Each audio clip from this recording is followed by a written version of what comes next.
करेला जैसे अपना जीजा जी संगे करता रु जैसे हम ठीक करतन बुझनी फगुओ के दिन केहू करेला जैसे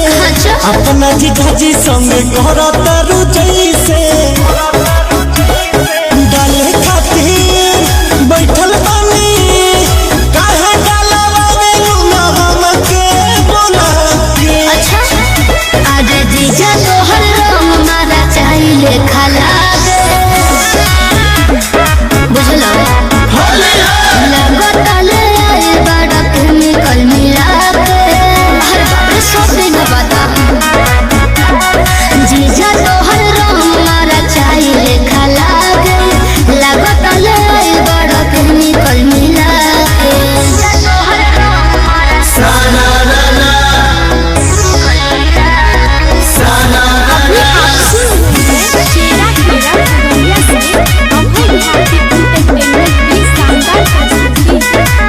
छोड़ जाए दाय साली खिसियाइल ना जला मन कोरा रुअतना भाव खाइल ना जला हो तू तो घात कइले बाड़ जीजा जी गंदा बात कइले बाड़ जीजा जी तोहरा के देखल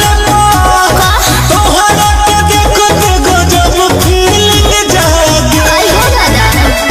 जीजा तोहर रंग मारा चाहिए खाला दे ओहो लगता ले आइल बाड़ केमिकल मिला के जीजा तोहर रंग मारा चाहिए खाला दे लगता ले आइल बाड़ केमिकल मिला के जीजा तोहर रंग मारा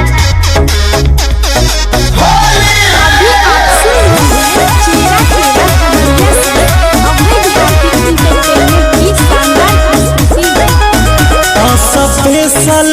हो बरांड नुकसान न करी रहुआ जाना था बाटे घोरल हमारे डंगरा